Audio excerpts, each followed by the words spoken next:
പല കുട്ടികളും ഒരുപാട് കാലം PT എക്സാമിന് വേണ്ടിയിട്ട് പ്രിപ്പയർഡ് ചെയ്യും, പക്ഷെ അവർക്ക് വേണ്ട റിക്വയർഡ് സ്കോർ കിട്ടാറില്ല.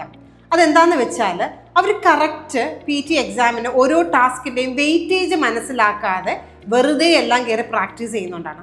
നിങ്ങൾ എപ്പോഴും എക്സാമിന് പ്രിപ്പയർ ചെയ്യുമ്പം ഹൈ പ്രയോറിറ്റി ടാസ്കുകൾ എന്താണ് എന്ന് മനസ്സിലാക്കിയിട്ട് വേണം നിങ്ങൾ പ്രാക്ടീസ് ചെയ്യാനായിട്ട്. ഞാനിപ്പോൾ ഇതിൻ്റെ ഒരു ടേബിൾ, വെയിറ്റേജിൻ്റെ ഒരു ടേബിൾ ഞാനിപ്പോൾ ജസ്റ്റ് നിങ്ങൾക്കൊന്ന് കാണിക്കാം. ജസ്റ്റ് ഇതിനകത്തേക്ക് നോക്കിയാൽ നിങ്ങൾക്ക് മനസ്സിലാകും. PT എക്സാമിന് ഏറ്റവും കൂടുതൽ മാർക്ക് കോൺട്രിബ്യൂട്ട് ചെയ്യുന്നത് ഡിസ്ക്രൈബ് ഇമേജ് ആണ്. നമുക്ക് ഓവറോൾ മാർക്കിൻ്റെ ഒരു 15% മാർക്ക് വരുന്നത് ഡിസ്ക്രൈബ് ഇമേജിൽ നിന്നാണ്. ഡിസ്ക്രൈബ് ഇമേജ് സ്പീക്കിങ്ങിലേക്ക് മാത്രമാണ് മാർക്ക് കോൺട്രിബ്യൂട്ട് ചെയ്യുന്നത്.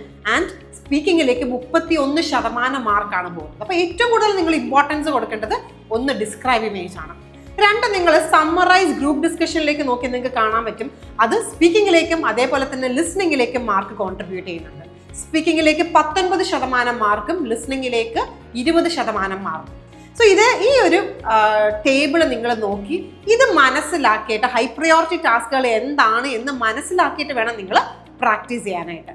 ഒരുപാട് ഹാർഡ് വർക്ക് അല്ല വേണ്ടേ, സ്മാർട്ടായിട്ട് വർക്ക് ചെയ്യാം. ഇതേപോലെയുള്ള PT കുറിച്ചിട്ടുള്ള അപ്ഡേറ്റ്സുകൾക്ക് വേണ്ടിയിട്ട് നിങ്ങൾ ജാനമൻ അക്കാഡമിയുടെ യൂട്യൂബ് ചാനലും ഇൻസ്റ്റഗ്രാം പേജും ഒന്ന് ഫോളോ ചെയ്തോളൂ.